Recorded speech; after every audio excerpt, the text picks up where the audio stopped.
할렐루야. 오늘 산부예배 오신 여러분들 하나님의 이름으로 축복하고 환영합니다.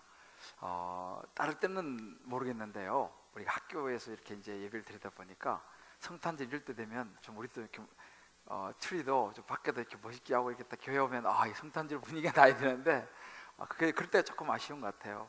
그렇지만 우리 멋있는 트리 보셨죠? 예. 이것도 또 치워야 돼요, 예배 끝나고 나면. 그래서 이게 이런 것도 다 치워야 됩니다, 우리가. 그래서 그렇지만 보이는 추리는 화려하지 없지만 저와 여러분 마음속에 예수님은 찾아오시는 줄을 믿습니다. 할렐루야.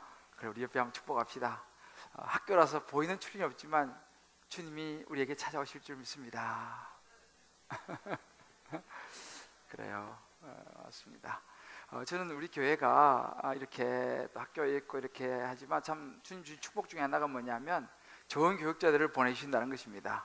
이번에도 좋은 교육자들이 많이 왔습니다만 특별히 이제 영어 예배 우리 지난주에 참 너무 은혜스럽게 우리 조한 목사님이 이제 고향으로 돌아가시게 되고 에릭 목사님이 새로 왔습니다. 라이베리아에서 왔는데요. 제가 이제 몇 주 전에 이렇게 한번 면접하면서 이야기를 해봤어요. 근데 이 하트가 굉장히 좋아요. 특별히 그쪽 이제 이 아프리카 이쪽 분들은요, 이 하트가 굉장히 좋고 열정적입니다. 그래서 이제 굉장히 실력도 있고 한국에 온 지도 벌써 10여 년 됐는데 지금 외대에서 또 박사과정에 있어요. 그래서 참 좋은 분이 오셔서 우리 아이들과 참 좋은 시간이 되리라 생각하고, 또 엘리자벳 우리 목사님은 지금 이제 총신대 영어과 교수님이세요. 그러면서 또 이제 우리 교회에서 이렇게 섬겨 주시게 됐는데 너무 품성도 좋으시고 참 실력이 있어요. 그리고 우리 박성일 우리 목사님도 또 역시 지금 박사과정 중에 있습니다. 선교하다가 지금 이제 안식년 들어와 계십니다만 귀한 분이에요. 그래서 그냥 뭐 다들 짱짱한 분들이 오셔가지고 얼마나 감사한지, 여러분들 주변에 영어 예배 드리기를 원하시고 또 우리 아이들도 영어 예배를 드리는 원하는 아이들 있으시면 여러분 소개하시면 아마 굉장히 좋은 그런 시간이 되리라 확신합니다. 그래서 여러분들 밖에 보시면서 서로 또 따뜻하게 맞이도 해주시고 또 함께 해주시면 감사하겠습니다. 그리고 일봉사 여러분 아까 말씀드렸지만 우리는 끝나고 나면 의자 다 접고 여기 다 치웁니다. 다 치우고 이렇게 이런 봉사들이 많이 있어요. 그분들이 뒤에서 보이지 않는 헌신과 봉사가 있기 때문에 우리가 이렇게 예배 드릴 수 있는 것이 얼마나 감사한지 몰라요. 우리 보이지 않는 곳에서 섬기는 그분들 우리 감사의 박수 한번 할까요? 맞습니다. 그래요. 우리 옆에 분하고 이렇게 한번 우리 축복했으면 좋겠어요. 우리도 꼭 새해에는 한 가지 이상 봉사해 봅시다. 네. 한번 여러분들 참여해 보세요. 행복해질 줄 믿습니다. 여러분 인생은 타이밍이라 그러잖아요. 이 타이밍을 잘 잡으셔야 돼요. 이럴 때 빨리 해져갖고 같이 참여하면 좋겠습니다. 우리 인생에서 여러 가지 중요한 것들이 많이 있습니다만 이 때를 분별하는 거, 타이밍을 잘 잡는 것이 최고의 지혜라고 하나님께서 정말 지혜를 주시고 지혜를 강구했던 전도서의 기자 솔로몬이 그렇게 정말 지혜의 삶을 살고 고백하는 것이 전도서입니다. 거기 보게 되면 전도서 8장 5절에 하반절에 보면 지혜자의 마음은 때와 판단을 분별한다 그랬습니다. 때를 또 올바름을 잘 분별하는 것이 이 지혜자의 마음이다 라고 말하는데, 그러면 어떤 지혜냐, 누구로부터 오는 지혜냐? 8장 7절에 보게 되면 사람이 장래 일을 알지 못하나니 장래 일을 가르칠 자가 누구냐 그랬습니다. 결국은 인생은 타이밍이고 때를 분별하는 것인데, 그럼 이 때는 어떤 때냐? 무엇보다도 우리가 생각하는 때와 어떤 그 타이밍이 아니라 우리 인생을 주관하시고 우리 장래를 이끌어 가시는, 우리를 구원하시는 하나님의 때와 하나님의 그 타이밍을 분별하는 것이 인생의 관건이라는 것을 성경 우리에게 말해주고 있습니다. 최근에 우리나라의 그 셰익스피어의 4대 비극 중에 하나인 그 맥베스라는 이 작품이 영화로 만들어서 한국에 이제 왔습니다. 제가 이제 옛날 그 영국에서 시간들도 생각나고 또 셰익스피어 작품이라 꼭 가서 내가 시간을 가서 봐야겠다 하고 이제 지난주에 한번 갔는데 거기서 우리 권사님들을 만나가지고 과자도 사주시더라고. 그래서 좀 좋은 시간 이렇게 됐는데요. 여러분 아시겠습니다만 이 셰익스피어가 그 스트래포드 어폰 에이번이라고 하는 영국의 약간 중부 지역이에요. 거기에 이제 출신입니다. 거기 보면 그 마을에 그 홀리 트리니티 처치라고 있어요. 그 교회에 출석했고 거기서 세례도 받았습니다. 세례도 받고 우리만 주일날 성경 봉독도 하고요. 그렇게 이제 신앙생활 잘했는데 나중에는요 우리 말하면 이 평신도 교구 목사까지 했습니다. 그래서 그 교회에 가면 그 이제 섹스피어 생가도 있고 근데 그 홀리 트리니티 처치에 가면 그 강대상에 있는데 영국 같은 경우는 이 교회 안에 무덤이 있어요. 중요한 분들은 교회 안에 이제 이렇게 무덤을 이렇게 쭉 하고 웨스트민스터 채플에도 보면 거기에 처칠 뭐 이런 분들 다 거기 교회 안에 이제 묻혀 있죠. 그런데 그 홀리 트리니티 처치에 가면 강대상 여기 오른쪽 제일 앞에 보면 섹스피어 그 무덤이 거기 있어요. 그래서 이 섹스피어가 그런 신앙생활을 해서 그런지 섹스피어 작품을 이렇게 보게 되면 어딘가 모르게 인간의 그 사람의 내면에 있는 어떤 심리들, 특별히 어떤 그 죄성에 대한 이런 부분들, 인간의 본능들을 다루는 그런 부분들이 생각보다 많이 들어있는 걸 보게 됩니다. 맥베스의 줄거리는 뭐 여러분 잘 아시겠지만 이 스코틀랜드 당시 왕이었던 이 덩큰 왕이 있었는데 그 덩큰 왕의 사촌이자 아주 충성스러운 신하가 누구냐면 당시 스코틀랜드 최대 전사라고 불리던 맥베스 장군이었습니다. 이 맥베스가 정말 그 충성을 다했는데 스코틀랜드에서 반란이 일어나면서 그 반란을 제압하게 됩니다. 그래서 전쟁을 벌여서 그 반란군을 제압하고 이제 승리하고 돌아오는 길입니다. 막 피범벅이 돼서 이제 승리하고 돌아오는데 거기서 이제 누구를 만나냐면 이 어슴푸레한 이 안개 속에서 이 스코틀랜드 안개가 많거든요. 거기서 이 세 사람의 마녀를 만나게 돼요. 이 마녀들이 이 맥베스에게 무슨 이야기를 하냐면은 당신은 이제 곧 있으면은 이 코드의 영주가 될 것이고 또 좀 더 있으면은 이 스코틀랜드의 왕이 될 것이다라고 이제 이 세 마녀가 예언을 해줍니다. 근데 그때는 뭐 이 양계 속에서 이게 긴가민가 이게 무슨 소린가 뭐 이제 이렇게 그냥 뭐 크게 신경을 쓰지 않았는데 놀라운 일은 뭐냐면 그리고 이제 그 마녀들은 사라져 버리고 나서 진짜 얼마 되지 않아 가지고 왕이 보낸 전령이 도착을 해요. 그럼 왕이 보낸 이 전령이 도착해서 무슨 이야기를 하냐면은 왕이 당신에게 상을 내려서 당신을 코드의 영주로 추대했습니다 라는 소식을 듣게 되는 거예요. 기가 막힌 타이밍이죠. 그러면서 그러면 내가 그 만났던 그 마녀들이 했던 그 예언이 그럼 맞는 거 아닌가? 이렇게 이제 생각하기 시작했습니다. 그것이 딱 들어맞으니까 정확하게 들어맞으니까 이제 그 예언에 집착하기 시작했어요. 그러면서 이제 자기 안에 꿈틀거리던 그 욕망이 이제 올라오기 시작했습니다. 바로 그때로부터 이 맥베스의 마음이 요동을 치기 시작합니다. 야, 그러면 내가 이제 이 코드의 영주가 되었으니 다음은 이제 왕밖에 없지 않냐? 이런 이제 그 안에 숨어있던 이 욕망이 꿈틀거리고 그러는 가운데 그 부인이 그 이야기를 듣고 부인이 또 막 부추기는 거예요. 당신 우유부단한 게 문제라 그러면서 남자답게 한번 해보라고 이렇게 부추기니까 마침내 이 맥베스가 그 스코틀랜드 왕 덩큰을 암살을 하게 돼요. 죽이고 자기가 왕이 됩니다. 거기까지는 왔는데 그때부터 이제 이 맥베스가 죄책감에 시달리는 거예요. 악몽을 꾸게 되면서 그러면서 이제 이 맥베스가 이제 막 그 죄책감에 시달리면 망가지기 시작하고 폭군으로 변하면서 막 사람을 죽이기 시작합니다. 그리고 그런 상황 속에서 자기 부인도 역시 죄책감에 시달리고 남편의 그런 모습을 보면서 나중에는 부인이 자살하게 돼요. 그리고 이제 이 맥베스도 나중에는 죽게 되는 이제 그런 비극적인 이야기입니다. 제가 그 영화를 이렇게 보면서 야, 사단이 정말 기가 막히게 타이밍을 사용한다라는 생각을 하게 됐습니다. 하필이면 마녀가 딱 예언하고 그 다음 타이밍에 정확하게 나타나가 그 전령이 딱 도착해서 이야기를 딱 해버리니까 현실이 딱 돼버리는 거죠. 제가 그러면서 그런 생각을 했어요. 점쟁이를 찾아가는 사람들의 심리가 바로 이런 것이겠구나 이런 생각을 했습니다. 여러분, 점쟁이가 생각보다 귀신처럼 잘 알아요. 이 용한 점쟁이는요 잘 맞춥니다. 그래서 아마 여러분 중에도 뭐 연말 연시 되면 또 가고 싶은 분 계실 거예요. 평소에 이렇게 한 번씩 새해 뭐 또 뭔 일이 있나 싶어서 뭐 철학관이라든지 뭐 점장 이런 데 찾아가고 싶은 마음이 드는 분이 있을 텐데, 문제는 뭐냐면은 딱 찾아가서 점쟁이나 뭐 철학관 갔는데 틀리면 이게 문제가 안 되는 거예요. 근데 이상하게 딱 맞는 거야. 어떻게 알았어? 내가 그리고 그 사람이 해줬던 이야기가 내 실제 생활 속에서 한두 개 탁 들어맞기 시작하면요, 그것이 사실은 이제는 덫이 되는 거예요. 그러면 이제 거기에 이제 집착하게 되고 무슨 일만 있으면 용한 사람을 자꾸 찾아가게 되는, 바로 그것이 덫인 거죠. 실제로 이 세 마녀의 이야기가 들어맞으면서 맥베스의 비극은 사실 시작됐습니다. 결국 어떻게 해요? 파멸되죠.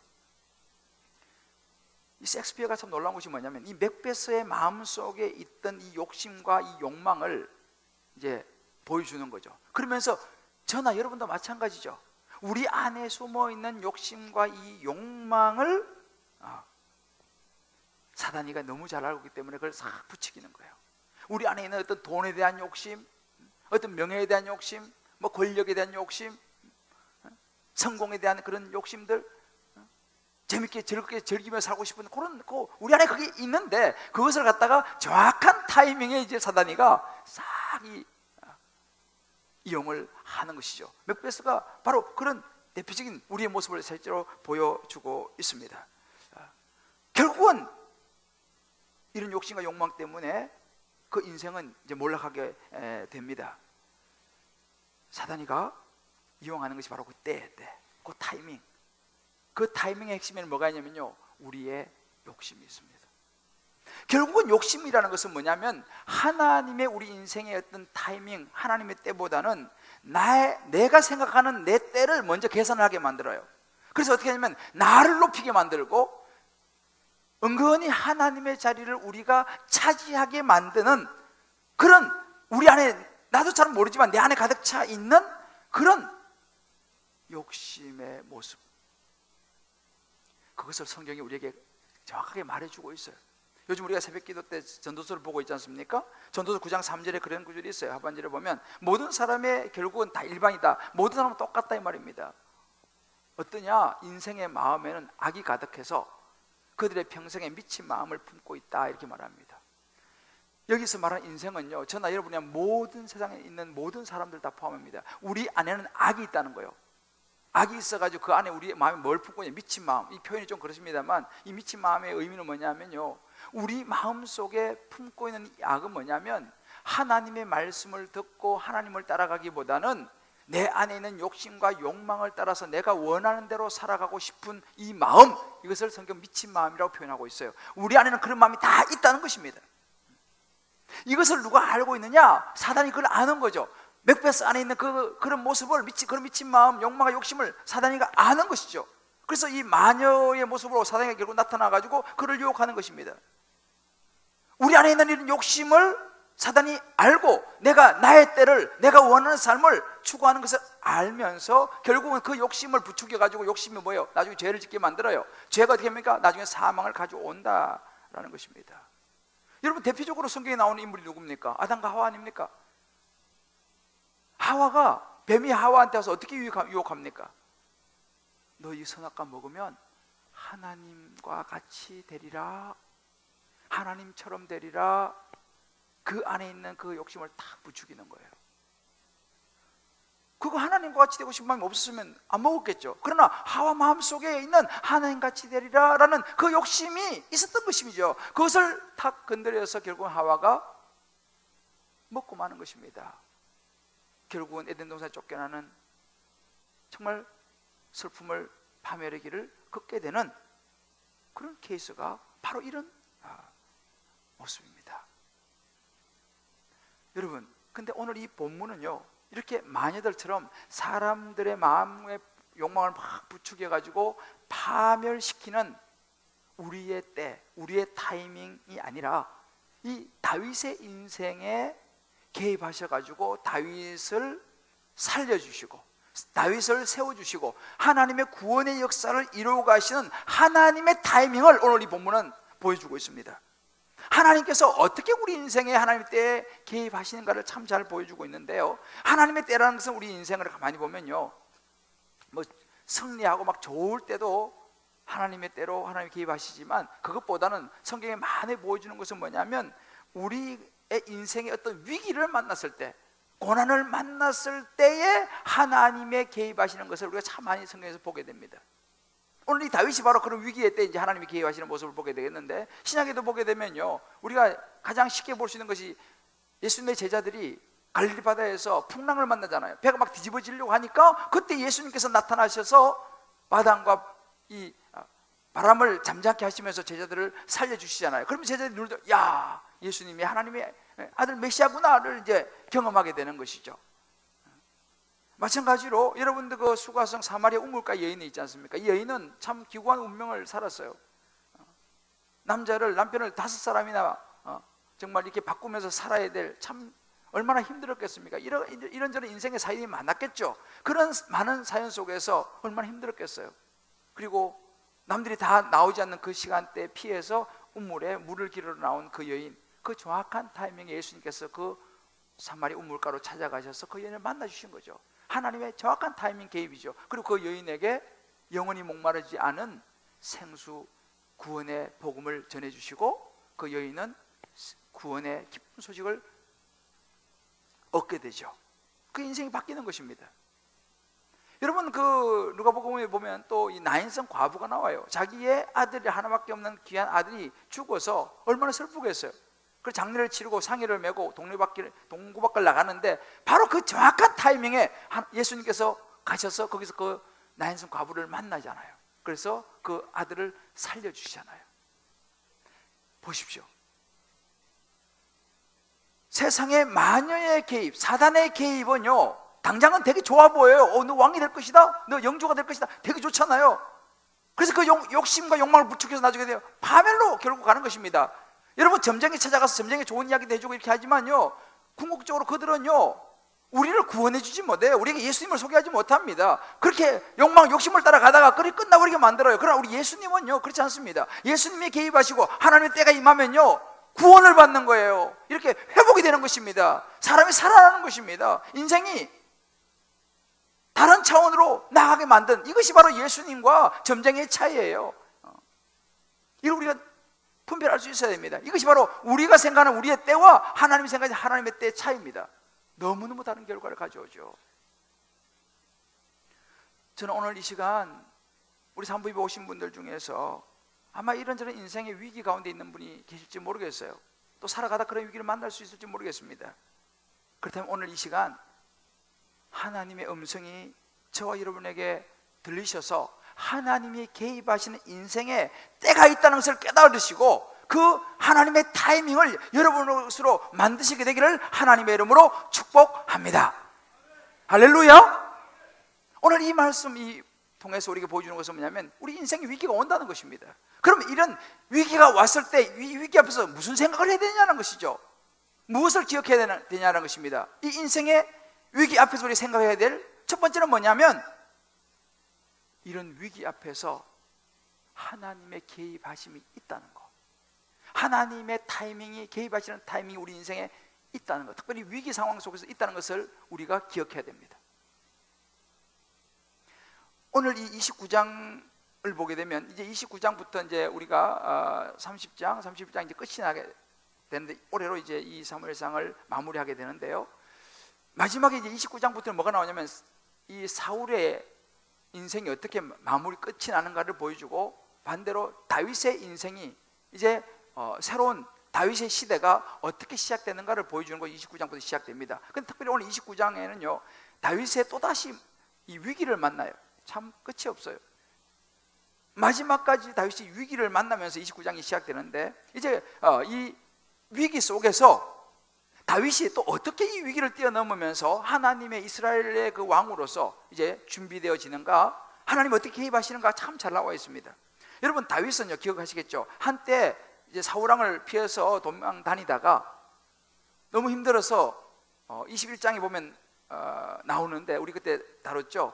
블레셋 아기스 왕에게 망명을 하지 않습니까? 그래서 처음에는 좀 잘 나가다가 왕 가까이 가니까 왕의 신하들이 이 다윗을 안 좋게 말하고 이래가지고 분위기가 거의 잡히면 죽을 분위기잖아요. 그래서 다윗이 살아남기 위해서 미친 채 하면서 침을 흘리고 벽을 막 꺾고 이러면서 겨우겨우 빠져나와서 목숨을 건지는 그 사건 여러분 기억하시죠? 그 일이 사실은 있었고 수년이 흘렀습니다. 그러면서 계속 이 다윗은 이제 광야에서 도망 다니는 거예요. 우리 요즘 보고 있습니다만 뭐 그일라에 또 내려가서 또 그냥 도망가고 또 나발 또 만나는 그런 거, 또 거기서 또 이런저런 일을 만나고 이런저런 광야의 생활을 참 보내는데 너무 힘들잖아요. 도망 다녀야 되고 정처 없이 광야를 헤매는 그런 과정 속에서 다윗이 결국은 다시 망명을 시도합니다. 더 이상 이렇게 힘들게 못 살겠다 하면서 이번에는 600명을 데리고 블레셋 아기스 왕에게 다시 두 번째로 망명을 시도합니다. 그게 27장부터 쭉 나오는 장면이에요. 이제 더 이상 이렇게는 못 살겠다는 거죠. 지난번에 망명 신청했다가 죽을 뻔했는데도 불구하고 얼마나 또 힘들고 했으면은 또다시 이걸 시도하게 했습니까? 참 힘든 결정이었을 거예요. 자기도 얼마나 힘들었으면 그런 결정을 했겠습니까? 근데 제가 이 부분을 묵상하면서 그런 생각이 드는 거예요. 참 사람은요, 각자가 다 조금씩 다르지만 다 자기 약한 부분이 있어요.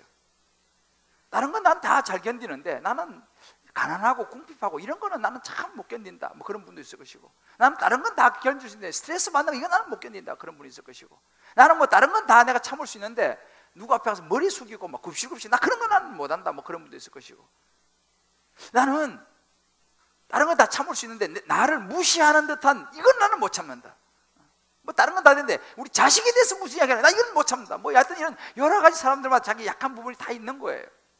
다윗도 마찬가지죠. 참 얼마나 힘들겠습니까? 아마는 다윗에게는 이렇게 도망다니 이것을 더 이상 난 못하겠다, 이게 이제 어찌 보면 다윗의 또 약한 부분이죠. 한번 여러분 각자 적용해 보세요. 나는 신앙생활 하면서 요즘 살아가는데 나의 약한 부분 어떤 부분인가?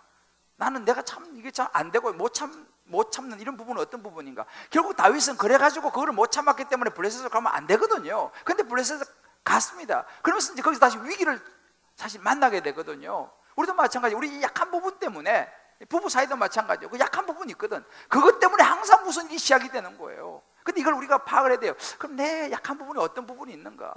그것 때문에 자꾸 문제를 일으키고 위기를 일으키는 그 약한 부분이 뭔가라는 것을 우리 한번 생각해 볼 필요가 있어요. 다윗을 보면서요.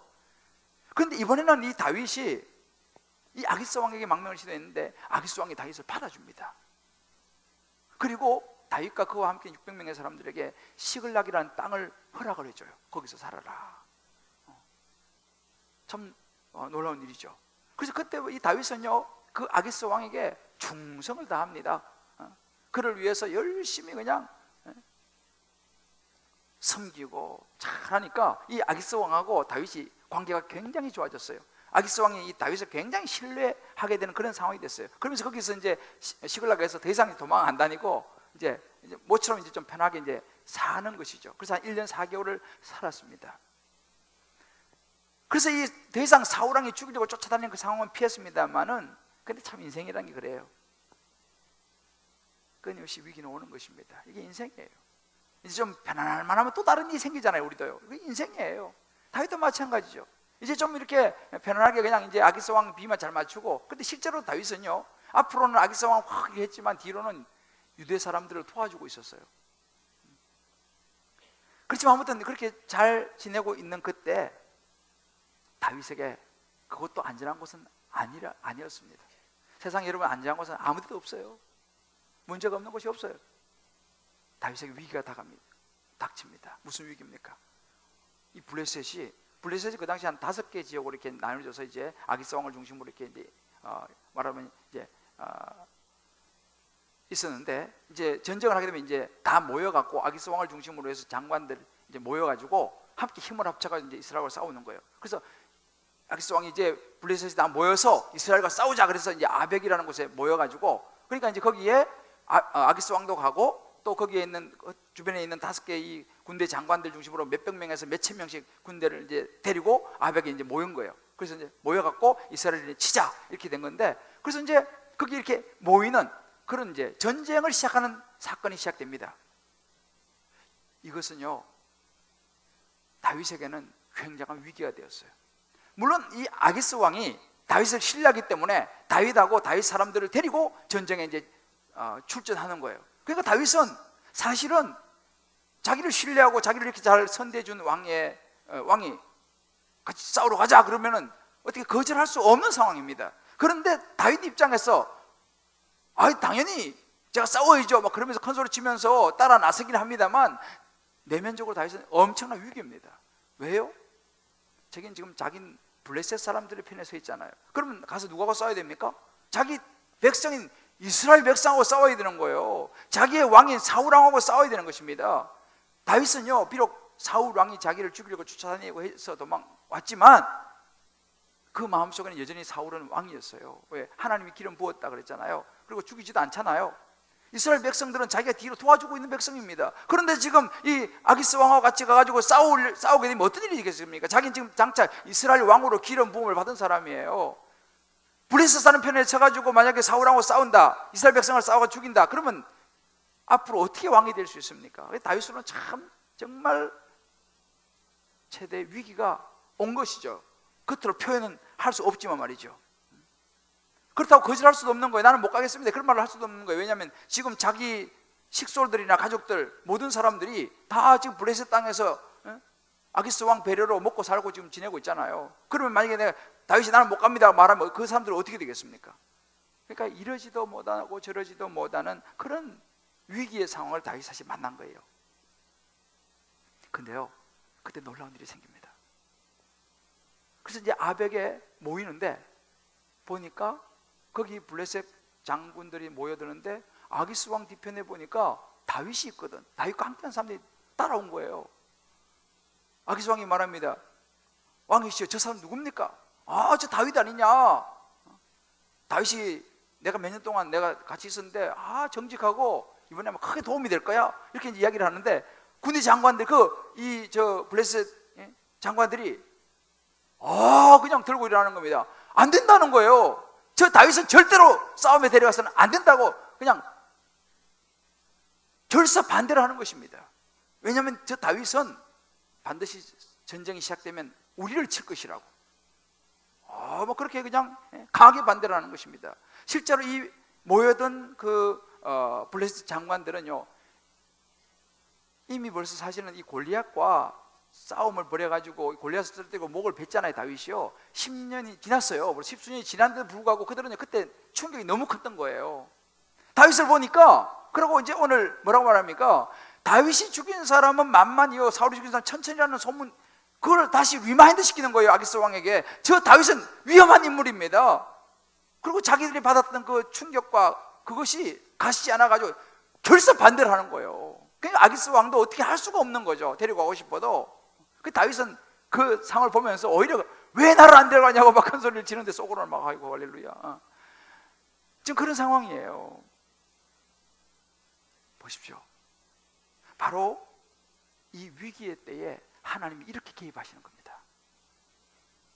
사실은 이 위기는 누가 초래했습니까? 다윗이 자기가 초래한 거예요. 왜요? 그의 인간적인 선택이죠.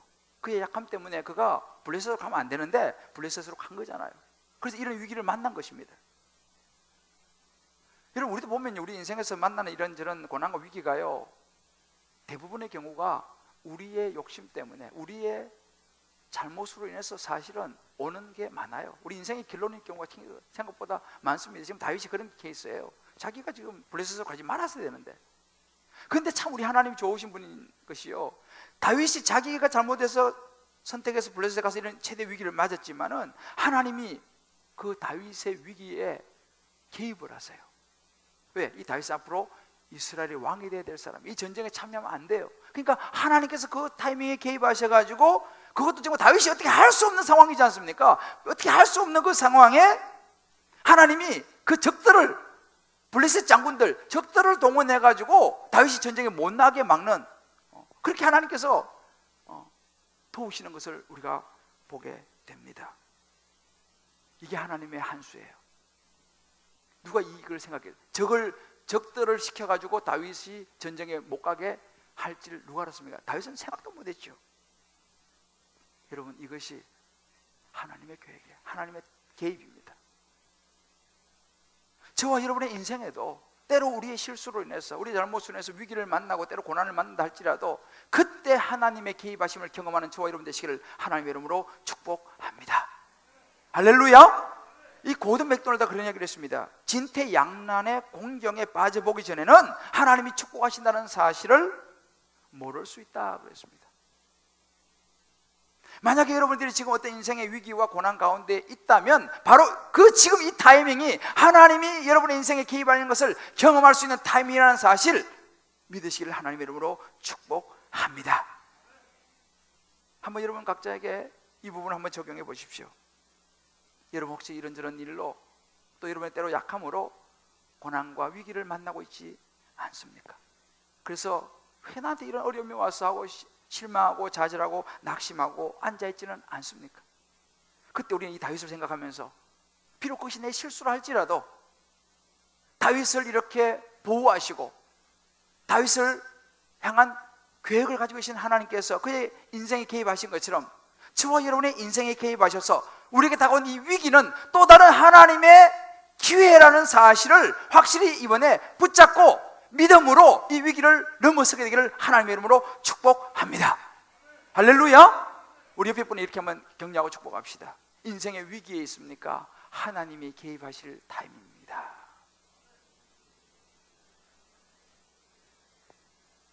할렐루야. 이렇게 한번 축복합시다. 위기는 그러므로 곧 기회입니다. 하나님을 경험할 수 있는 타이밍이라는 사실을 믿으시기를 바랍니다.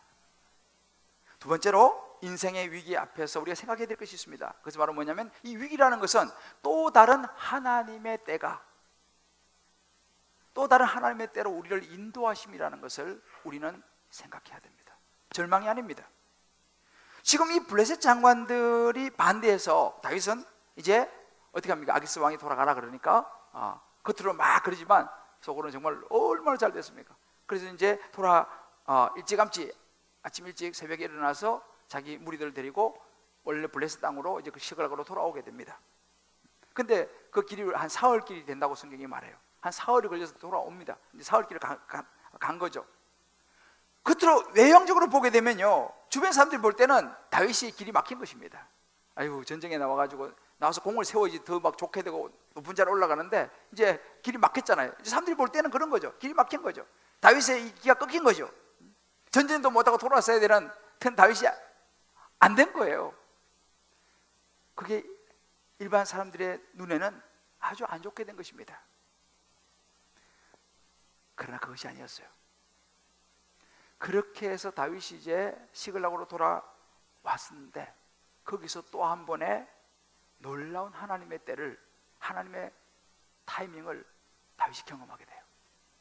뭐냐면은 다윗이 이제 그 돌아와서 보니까 그 사이에 무슨 일이 있었냐면요, 그 주변에 있는 이 아말렉이 이 시글락을 급습을 해가지고 남자들이 다 저녁 때 나가고 없으니까 거기에 있는 모든 여자들, 뭐 나이 많고 적고를 떠나가지고 모든 여자들, 자식들, 남겨진 그 산을 싹 다 잡아갔습니다. 그리고 거기 뭐 가축, 양식 뭐 싹 다 긁어가지고, 그리고 성읍은 다 불태워버리고 싹 다 잡아갔어요. 와서 보니까 기가 막힌 일이 아니겠습니까? 처자식이 싹 다 없어졌고 집은 다 불탔고 가축들도 싹 없어졌어요. 다윗도요, 자기 부인 아히노암과 이 아비가일, 나발의 부인이었던 그 아비가일과 이제 나중에 이제 부인을 삼게 되는데, 이 아비가일, 이 다윗의 부인들도 다 붙잡혀가 없어요. 기가 막힌 일이 일어났습니다. 그런데 그 상황에서 다윗 주변에 있는 함께했던 그 남자들 있지 않습니까? 이 남자들이 분노하는 거예요. 어떻게 이럴 수 있냐? 그러면서 그 모든 화살을 누구한테 돌리냐면 다윗에게 돌려요. 그것이 무슨 다윗 책임은 아니잖아요. 근데 다윗에게 돌리는 거예요. 그러면서 돌로 다윗을 쳐 죽이려고 하는 거예요. 야, 저는 이 보면서 다윗은 정말 하나님께서요 계속적으로 훈련을 시키는 거예요. 함께 생사고락을 같이 했던 사람이 이제는 자기를 돌로 쳐서 죽이려고 그러는 거예요. 얼마나 이게 하나님이요 다윗에게 가르치는 거죠. 사람 의지하지 마라. 믿고 의지할 대상 하나님밖에 없다. 이거 또 가르쳐 주시는 거예요. 뭐 같이 뭐 아무리 친하고 해도 사람은요 환경이 바뀌면 돌 들어서 치려고 하는 이렇게 배신을 때리는 게 사람이다. 다윗은 계속적으로 훈련을 지금 받는 거예요.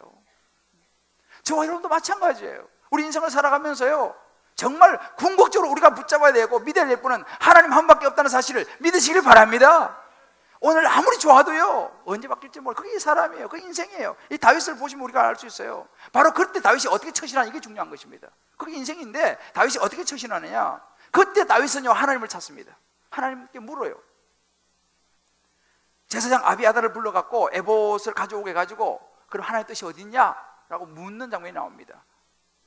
사실은요 이 장면에 우리가 바로 앞에 28장에는 사울도 이런 장면을 만나는데요, 사울도 위기 만나는데 사울은 누굴 찾냐? 신접한 여인 무당을 찾아가요. 다윗은요, 이 사울은요 무당 찾아가가지고 무당한테 물어보는 거예요. 이게 바로 사울과 다윗의 차이입니다. 다윗은 그런 기가 막힌 상황 속에 하나님을 찾고 하나님 앞에 나가서 기도하는 거죠. 하나님 물어보는 것입니다. 그래서 3장 8절을 보게 되면요, 이제 이 하나님께 물으니까 이 축에서 따라잡을 수 있겠습니까? 물으니까 가야 합니까? 물으니 하나님께서 뭐래요? 그를 쫓아가라. 내가 반드시 따라잡고 도로 찾을 것이다. 하나님께서 말씀해줘요. 그 말 듣고 이제 이 다윗이 힘을 얻어가지고 추스려갖고 자기 남자들 데리고 추격을 갑니다. 그 중간에 이제 어떤 사람들도 만나고 이런 이제 과정을 거쳐가 하나님 도우시죠. 그래서 결국은 이 아말렉이 진을 치고 있는 것에 도착하게 되고 급습을 해가지고 완전히 그냥 다 멸하고, 그래서 그 아말렉 사람 중에서 도망간 사람이 400명밖에 없다고 그랬어요. 그리고 그대로 온 가족과 모든 가축과 모든 것을 그대로 다 도로 찾게 되고 거기서 더 많은 가축을 찾으면서 전리품을 가지고 이제 돌아오게 됩니다. 할렐루야. 그러면서 이 다윗이 어떻게 되냐면요, 하나님이 다윗을 세우는 거예요. 왜? 다윗이 이런 일을 하는 곳에 사람들이 이제 다윗이 더 많이 신뢰하게 되죠. 다윗이 위상이 올라갔어요. 하나님이 이런 과정을 통해서 그를 이제 왕으로 더 구체적으로 준비시키는 그런 모습을 볼 수 있습니다. 우리가 보십시오. 다윗에게 닥친 이 전쟁터로 나가야 되는 이 위기도 왔습니다. 그리고 또 이 전쟁터에서 돌아서야 되는 사건도 생겼습니다. 그런데 결국은 뭡니까? 거기에 하나님의 개입하심과 하나님의 때를 인도함을 받아서 결국 뭐예요? 다윗을 세우는 계기가 됐다는 사실이죠. 오히려 자기의 사람을 구원해낼 수 있는, 그래서 다윗이 안 돌아보십시오. 그래서 자기 부인들하고 자기 모든 가축들 그대로 다 잃어버리는 거죠. 하나님은 다윗이 생각지도 못했던 또 다른 구원의 역사와 때를 계획하고 있었던 것을 우리가 보게 됩니다. 하나님의 개입이시오, 하나님의 타이밍이었습니다.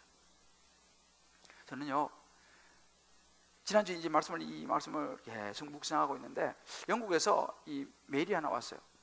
그 무슨 메일인가 보니까 참 마음이 좀 이렇게 아픈 메일이었었는데, 제가 그 참 존경하고 저의 또 지도 교수님이시고 했던 그 하워드 마샬이라고 하는 교수님이 이제 하나님의 부르심을 받아 소천하셨어요. 그래서 이제 그 소식이 저한테 이제 왔어요.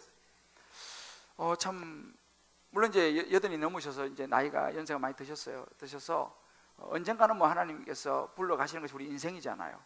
그래도 참 마음이 또 좀 그렇더라고요. 제가 사실은 우리 교회 한번 모시고 싶은 몇 분이 있는데 그 중에 제가 그 교수님을 꼭 우리 교회에 한번 모셔서 말씀을 한번 듣고 싶은 그런 내 마음이 사실 있었거든요. 그러니까 참 너무 또 진작 이 시간을 못 잡은 그런 생각도 좀 들고, 그래서 이제 참 그 편지를 읽으면서 제가 무슨 생각이 났냐면, 제가 영국에서 이제 런던에서 이제 장교회에 섬기면서 석사 과정을 이제 제가 어플라이를 할 때 있었던 일이 사실 생각이 났어요. 런던에서 제가 이제 한 세 학교를 생각을 했는데, 석사 과정을 하나는 이제 그 웨일즈에 있는 복음주의 신학교라고, 그건 좀 작은 학교고, 그리고 이제 하나는 런던에 있는 런던 바이블 칼리지인데 여기는 한국 사람이 잘 못 가요. 워낙 이게 그 높은 점수도 요구하고 학교가 들어가기 어려워요. 그래서 여기는 지금 제가 할 수 있는 상황이 아니고, 한 군데는 저 이제 스코틀랜드 아버딘에 있는 아버딘 유니버시티였어요. 근데 이제 제 마음은, 저는 그냥 웨일즈 거기 뭐 웨일즈는 런던에서 조금 떨어져 있지만 그래도 뭐 한 서너 시간, 두세 시간 정도면 갈 수 있는 거리고, 저 아버딘은 스코틀랜드는요 부산에서 신호주 거리예요. 그냥 인터시티 기차를 타도 한 10시간 뭐 이렇게 걸려야죠. 아주 먼 거리죠. 거기를 제가 학교를 다니려면 런던에서 목회하면서 어렵잖아요. 그래서 이제 마음이 현재 거의 웨일즈 쪽으로 이제 기울었어요. 이제 어플라이를 해놓고 제가 이제 그 웰즈 보험주신학교에 면접을 보러 갔어요.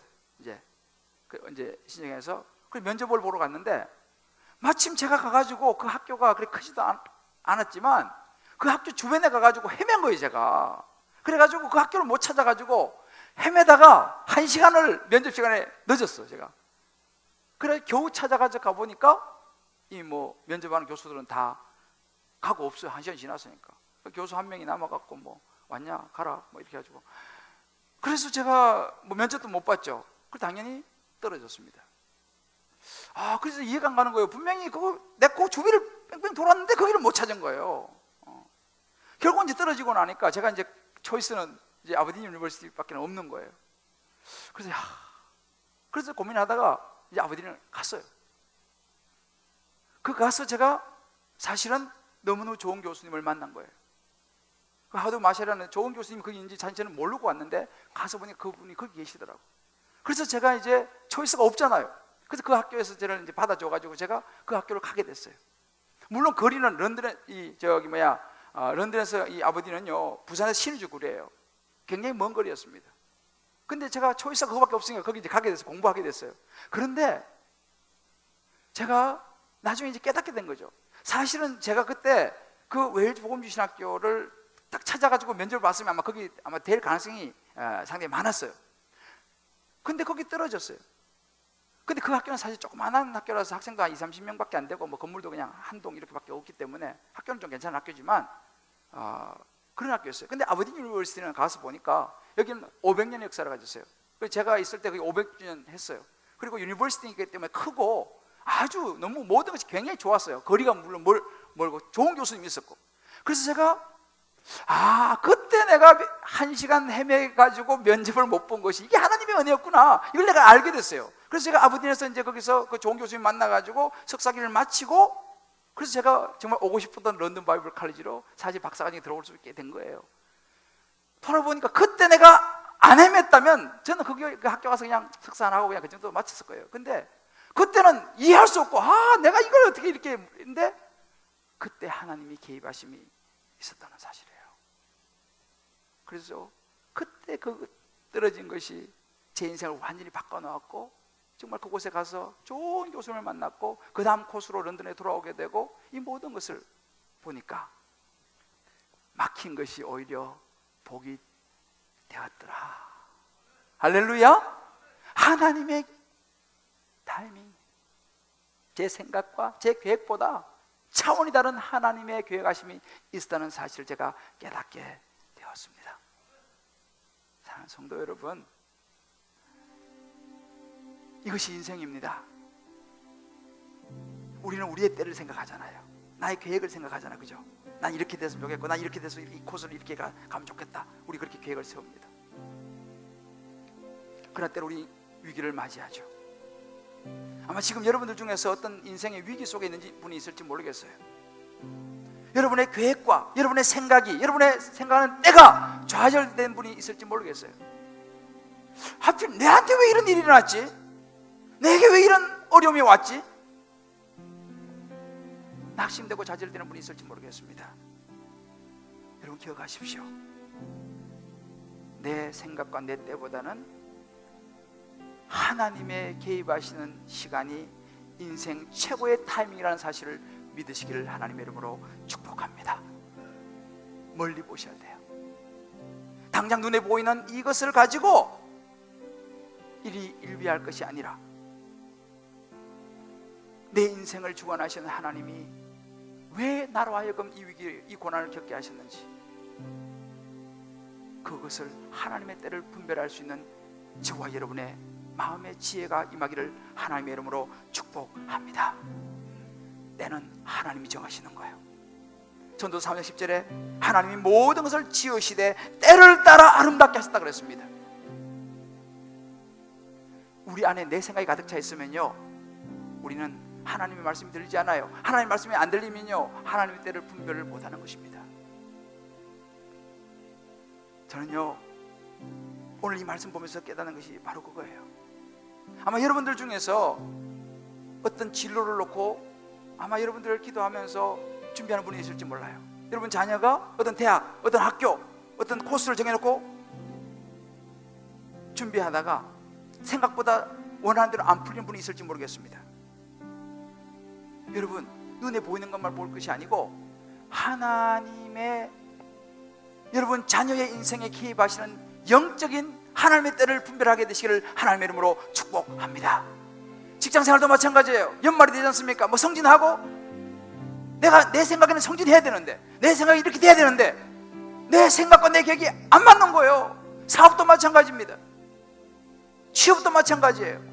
인생의 여러 가지 보면 분명히 내가 볼 때 이렇게 돼야 되는데 이게 안 되는 거야. 왜 내 계획이 틀어지지? 하나님 도대체 뭐 하시는 거야? 내가 이렇게 하나님 잘 믿는데. 여러분 로마서 8장 28절에 하나님을 사랑하는 자 곧 그 뜻대로 부르심을 입은 자들에게 모든 것이 합력하여 선을 이룬다는 약속, 하나님의 약속을 믿고 붙잡으시기를 하나님의 이름으로 축복합니다. 믿음은 하나님의 신실함을 붙드는 것이라 했습니다. 제가요, 제 딸이 지금 고등학생인데 얘가 초등학교 졸업했을 때 그때 우리가 하여튼 그런 마음의 소원을 가지고 자기도 뭐 그러고 해서 국제중학교 지원을 했어요.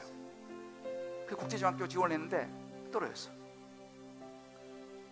학교도 가보고 막 그랬는데 떨어졌어. 그래서 막 울더라고요. 그래서 야 가자, 오늘 우리 집 회식이다. 떨어지니까 회식해야지. 그래서 그날 가가지고 우리 온 식구 가서 베니건서 가서 맛있는 거 먹었어요. 떨어졌어. 감사하자. 그 세월이 이제 지났잖아요. 그래서 그때 그 국제중학교를 못 가고 일반 중학교로 갔어요. 근데 그가 간 학교가 미션 스쿨이야. 너무너무 좋았어요. 거기서 그냥 학교 생활하기 너무너무 즐거운 거예요. 그래서 학교 생활 참 잘하고 재밌게 하다가 자기가 좋아하는 걸 그 학교에서 만나게 됐어요. 그래서 지금 그 길을 가고 있는데 요즘은 우리 만나면 그런 거예요. 그때 국제중학교 붙었으면 어떡할 뻔했어. 그때 갔으면 공부 죽으라고 해야 되고, 알고 보니 얘는 공부에 크게 적성이 좀 안 맞지 않거든. 근데 그 국제중학교 붙어보세요. 그러면 가서 적성에도 안 맞는 공부 죽으라고 해야 되고 얼마나 고생만 했겠어요. 그리고 요즘 우리는 그때 안 붙길 잘했다. 만나 우리 서로 그 이야기해요. 그 지금은 뭐 공부하고 조금 다른 길을 자유롭게 가고 있어요. 이게 얼마나 감사한 일입니까? 그때 떨어지기를 얼마나 잘한 것이 뭔지 몰라요. 정말 우리는 이게 진짜 그런 이야기를 우리가 해요. 그때 떨어지기를 잘했다. 저도 인생을 돌아보면요, 제가요 대학 떨어지기를 잘했어요. 제가 정말 제가 이 유학 가서 이런저런 고생하기를 잘했어요. 보면 제가 지난번에 말씀드렸죠. 이 결혼도요 재수 삼수하는 게 이게 참 너무 잘하는 거예요. 좋은 사람 만났잖아요. 제가 그래서 우리 지난주에 이제 말씀 묵상하는데 서로 청하는데 우리 부목사 중에 한 명 그러더라고요. 목사님, 저는요 대학 재수하고 신대원 재수하고 결혼도 재수했습니다. 그러더라고요. 그래서 보니까 이제 다 재수했더만 보니까.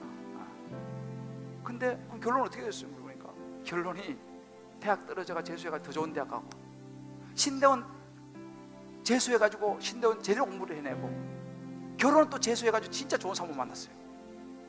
누구라고 말은 내가 하기도 그런데 진짜 그런 사모를 어떻게 만나?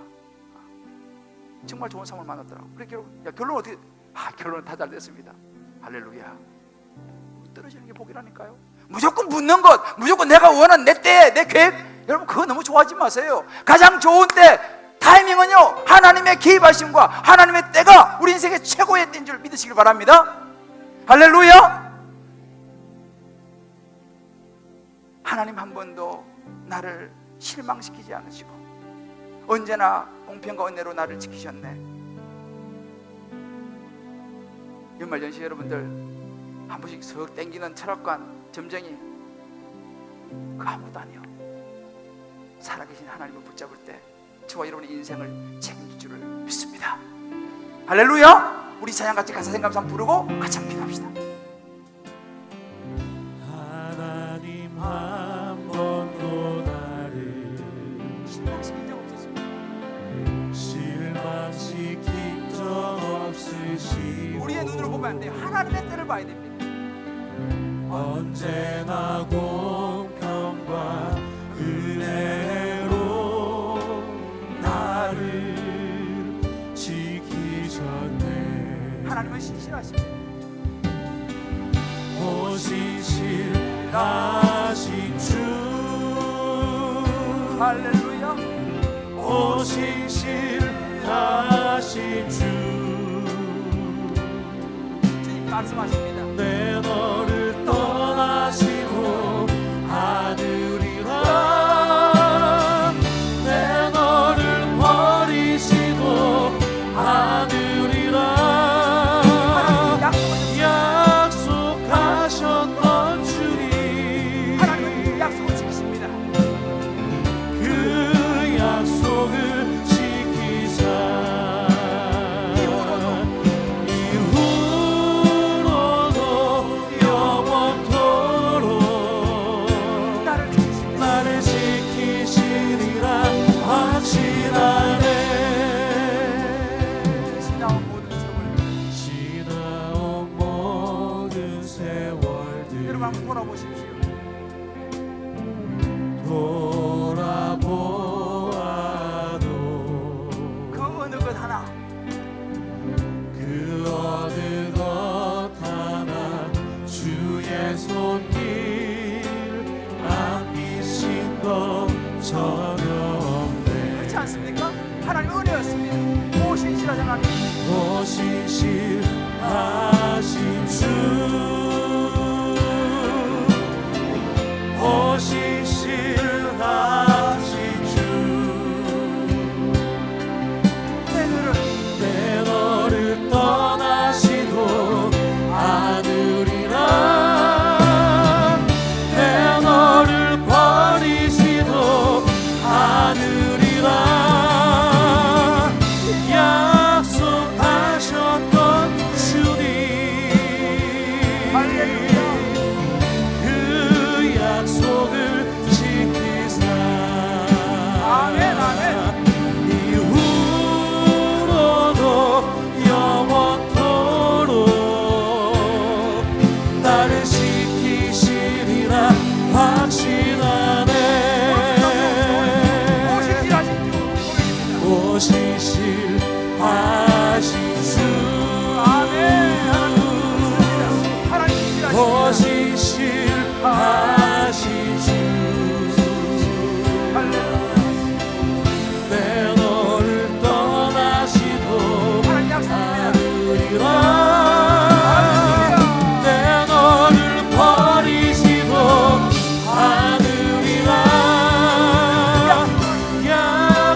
약속하셨던 주님 약속을 지키십니다. 그 약속을 지키사 할렐루야. 이후로도 영원토록 나를 지키시리라 확신하네. 우리 같이 한번 기도합시다. 여러분 가운데 인생의 위기 가운데 있는 분이 있습니까? 여러분의 생각대로 자녀들이 안 풀리는 가정이 있습니까? 여러분의 직장과 사업과 하는 일이 다윗처럼 갑자기 전쟁에 나가야 되는, 그러나 그럴 수 없는, 이러지도 못하고 저러지도 못하는 환경 속에 있는 분이 없습니까? 왜 나에게 이런 일이 일어나느냐? 때로 그것이 우리의 잘못으로 인한 결론일 수 있습니다. 그러나 우리 하나님은 좋으신 분이십니다. 그래도 불구하고 우리를 사랑하셔서 우리 인생에 개입하시는 줄을 믿습니다. 우리 인생에 개입하셔서 우리에게 새로운 길을 여실 줄을 믿습니다. 아멘. 우리 그 하나님을 신뢰합시다. 다윗의 인생에 개입하시고 한 길을 막을 때는 다른 길을 여셔서 하나님의 때를 보게 하시고 하나님의 역사를 보게 하시는 하나님을 신뢰합시다. 더 큰 일이 기다리고 있습니다. 눈앞에 보이는 것에 너무 흔들리지 맙시다. 하나님의 더 큰 구원의 역사가 기다리고 있음을 믿으시길 바랍니다. 아멘. 하나님의 때와 기한을 기다리는 것이 신앙의 훈련입니다. 분명한 것은 하나님은 하나님의 때를 통해서 저와 여러분의 인생을, 여러분의 자녀의 인생을, 여러분의 남편과 아내와 부모의 인생을 이끌어 가실 줄 믿습니다. 아멘. 우리가 하나님 오늘 이름 부르면서 하나님 내 인생을 주관하여 주시고 하나님의 때를 기다릴 수 있는 인내의 믿음을 주시고 신실한 믿음을 달라고, 하나님 끝까지 붙들고 승리하게 해달라고, 다시 일어서게 해달라고 우리 주 이름 부르고 기도하겠습니다. 주여 그 약속을 지키사. 하나님 아버지, 인생의 위기 앞에 서서 다시 한번 우리의 삶을 돌아보게 하셔서 감사합니다. 그동안 내가 너무 정신없이 내 안에 있는 욕심을 채우기 위하여, 나의 때와 나의 계획을 이루기 위하여 하나님의 때와 하나님의 구원의 역사를 보지 못한 우리의 모습을 다시 깨닫게 하시니 감사합니다. 하나님 아버지, 이제라도 이 위기 가운데서 하나님의 개입하심을 생각하고 경험할 수 있는 기회를 주셔서 감사합니다. 아멘. 하나님 아버지, 눈앞에 있는 것을 가지고 우리가 이리 일비할 것이 아니라 우리 인생에 개입하시는 하나님의 때, 하나님의 타이밍을 볼 수 있는 영안을 열어 주시옵소서. 아멘. 하나님의 우리 인생에 개입하시는 구속의 역사를 보게 하여 주시옵소서. 아멘. 우리 자녀에게 역사하실 하나님의 계획을 보게 하여 주시옵소서. 아멘. 우리 가정과 직장과 우리 모든 사업 속에 임하실 하나님의 역사를 보게 하여 주시옵소서. 아멘. 하나님, 힘들지만 하나님의 때를 믿음으로 하나님의 때와 기한을 기다릴 수 있는 믿음도 허락하여 주시옵소서. 아멘. 오늘의 위기와 아픔이 하나님, 우리의 오늘의 고난이 내일의 보석이 될 줄 믿습니다. 아멘. 지금 닥쳐있는 나의 슬픔이 내일의 하나님의 역사를 이루는 구원의 역사가 될 줄을 믿습니다. 하나님 아버지, 영의 눈을 떠서 하나님의 역사를 보게 하여 주시옵소서. 아멘. 위기가 아니라 기회인 것을 보게 하여 주시옵소서. 아멘. 하나님 아버지, 그리하여 다시 힘을 내게 도와주시고 다시 일어서게 도와주시고 살아계신 하나님의 우리 인생의 때를 보게 하여 주옵소서. 감사하며 예수님의 이름으로 기도합니다. 아멘. 아멘. 우리 다 자리에서 일어나시면서 옆에 분하고 이렇게 한번 축복합시다. 하나님의 때와 개입하심이 축복입니다. 하나님의 때와 계획하심이 축복입니다. 할렐루야. 아멘. 우리의 생각과 우리의 때보다는요, 하나님의 때, 하나님의 생각이 저와 여러분의 인생의 축복인 줄 믿으시기를 바랍니다. 아멘. 우리 한번 이렇게 한번 축복합시다. 위기 안에 있습니까? 힘을 내세요. 하나님이 역사하십니다. 이 안에 있습니까? 힘을 내세요. 하나님이 함께 하십니다. 아멘. 아멘. 오늘 우리가 이 후렴 힘을 내세요, 힘을 내세요, 주님이 손잡고 계시잖아요. 주님이 나와 함께함을 믿는다면 어떤 역경도 이겨낼 수 있습니다. 여러분 믿습니까? 네. 여러분, 하나님이 여러분의 인생을 주관하시는 줄 믿습니까? 네. 여러분의 자녀의 인생을 주관할 줄 믿습니까? 여러분의 직장과 사업을 통해서도 역사할 줄 믿습니까? 아멘. 아멘입니다. 여러분, 이거 안 믿으면요, 죄송하지만 교회에 나오고 신앙생활에도 똑같이 힘들어요. 이 하나님을 붙잡으셔야 돼. 하나님은 살아계십니다. 믿습니까? 아멘. 저를 따라 외쳐봅시다. 하나님은 살아계십니다. 하나님은 살아계십니다. 두 사람은 아직 안 믿어지는 것 같아. 자, 손 딱 한번 내보세요. 우리 이 확신이 있어야 돼요. 하나님은 살아계십니다.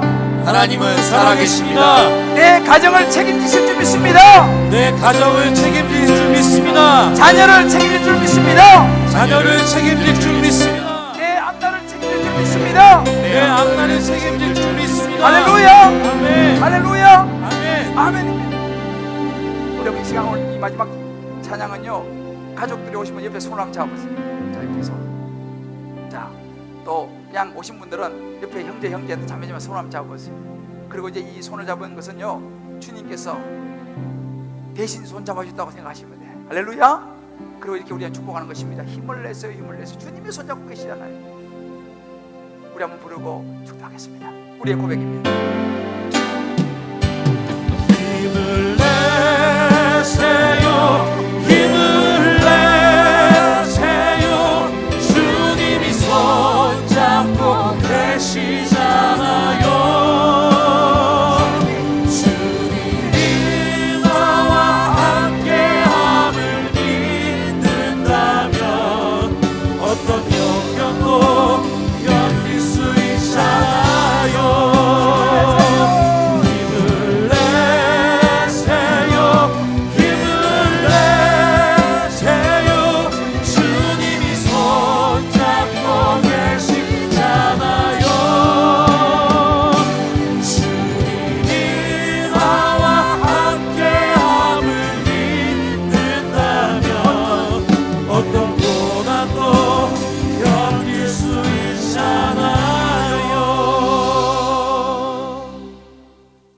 이제는 우리 주 예수 그리스도의 크신 은혜와 우리 하나님의 무한한 사랑하심과 성령의 역사하심이 오늘 다윗의 인생에 들이닥친 위기를 보면서 그 위기 가운데 개입하여 주시고 또 다른 하나님의 때를 준비하게 하시는 역사를 보고 이제 그 하나님을 다윗의 하나님일 뿐만 아니라 나의 하나님으로 붙잡고 그 예수 그리스도의 십자가를 가슴에 끌어안고 이제 내가 다시 일어서리라.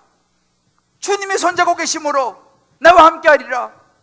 이제는 두려움도 물러가고 다시 내가 시작해보리라 결단하는 믿음의 형제 자매들, 사랑하는 성도님들 한 분 한 분 머리 위에 저들의 사랑하는 모든 자녀들, 사랑하는 아내와 남편과 부모와 모든 삶의 여정 기도 제목 위에 군문에 가 있고 해외와 지방에 나가 있는 모든 권속들 머리 위에 어려운 중에도 하나님의 언약을 기억하며 11조 예물로 감사와 성교와 구제와 소원으로 이 모종의 특별한 예물로 올려드리는 언약의 축복된 예물과 그 손길 위에 이제부터 영원토록 함께 하시기를 간절히 축원하옵나이다. 아멘.